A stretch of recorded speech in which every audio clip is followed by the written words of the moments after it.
কলকাতায় থাকলে হয়তো ভাবতেই পারতাম না পাটিসাপটা করব, কিন্তু এখানে অনেকটা টাইম হাতে পেয়ে আজকে করলাম পাটিসাপটা। রেসিপিটা আপনাদের সাথে শেয়ার করছি। নারকেল আর গুড় দিয়ে তৈরি করছি পুর।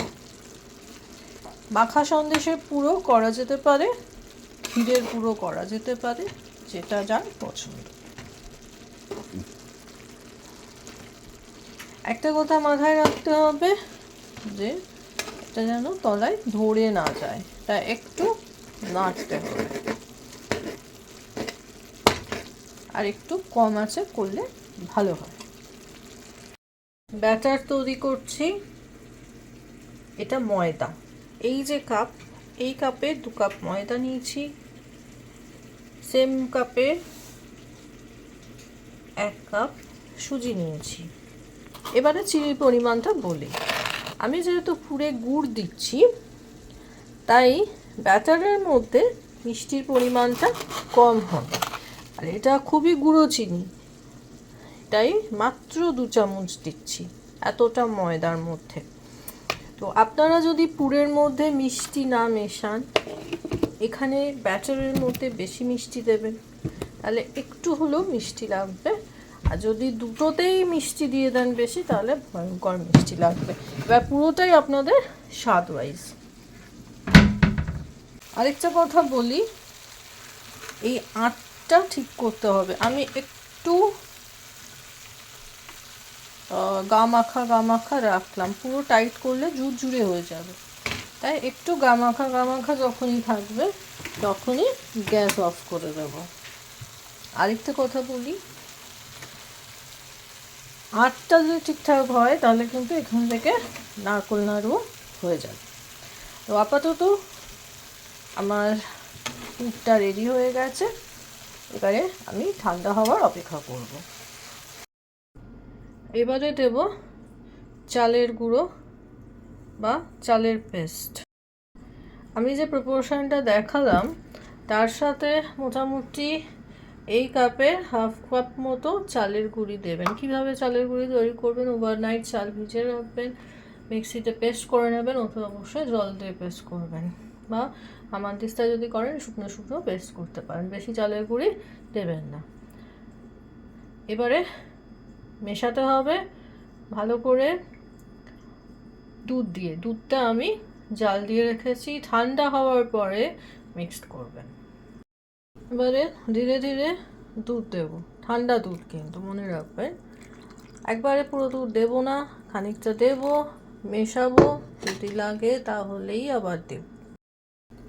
হাত দিয়েও মেশাতে পারেন, আমি যদি বড় স্পুনটা ইউজ করছি, সেটা আপনাদের ব্যাপার। ভালো করে মেশাতে হবে। ব্যাটার রেডি হয়ে গেছে, এইরকম টাইপের কনসিস্টেন্সি হয়েছে।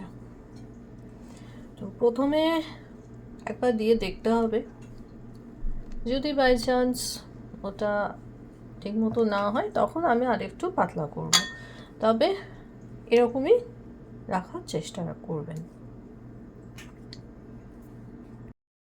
চাটু গরম হয়ে যাচ্ছে, ফ্রাই প্যানও করতে পারেন যেটাতে কমফোর্টেবল। সাদা তেল নিয়েছি, সঙ্গে বেগুনের মাথাটা কেটে নিয়েছি, আর হাতে রাখবেন একটা তেজপাতা। বাস, এবারে কাজ শুরু করতে হবে আমাদের।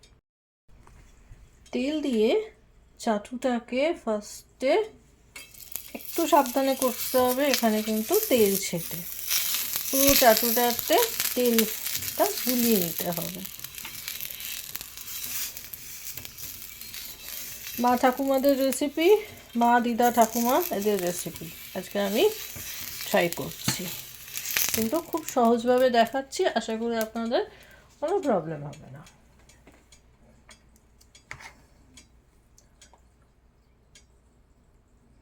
যদি ছোট করতে চান 1 হাতা দেবেন, যদি বড় করতে চান একটু বড় করেও দিতে পারেন।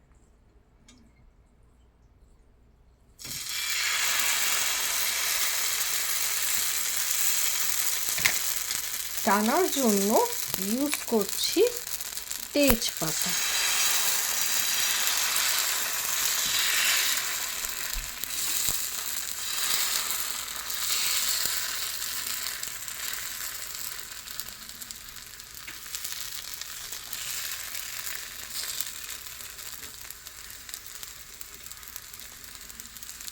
বাস ডান। ছোট করেই করব বলেছি।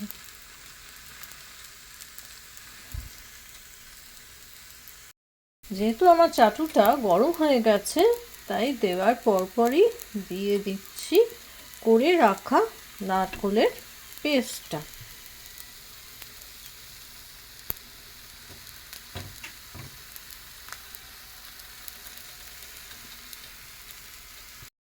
আরেকটা টিপস দিই, তেলের মধ্যে খুন্তিটা চুবিয়ে নেবেন, তারপরে ধীরে ধীরে উঠাবেন। পুড়ে গেলেও বিপদ, আবার কাঁচা থাকলেও বিপদ। তেল দেওয়াতে এটা সুবিধা হচ্ছে উঠাতে। এবার জাস্ট ডিমের অমলেটের মতো উল্টে নেওয়া।